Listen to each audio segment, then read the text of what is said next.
આ રમતનું નામ છે ભૂખ્યા પક્ષી। આ રમતમાં એક મોટું રાઉન્ડ દોરવામાં આવે છે અને વચ્ચે એક નાનું રાઉન્ડ દોરવામાં આવે છે।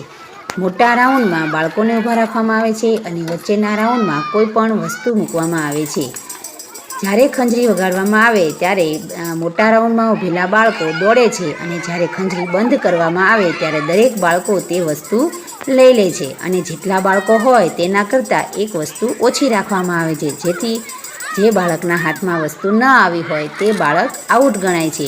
આવી રીતે સતત રમત રમાડવામાં આવે છે। તમે આ રમત છેક સુધી જોશો એટલે તમને ખ્યાલ આવશે કે છેલ્લે 2 બાળક હોય તો વસ્તુ એક જ રાખવામાં આવે છે, જેથી ખંજરી બંધ થાય ત્યારે જે બાળક વસ્તુ લઈ લે છે તે બાળકને વિજેતા જાહેર કરવામાં આવે છે અને જેના હાથમાં વસ્તુ ન આવી હોય તે બાળક આઉટ ગણાય છે। તો તમે આ રમત છેક સુધી જોશો એટલે તમને ખ્યાલ આવશે।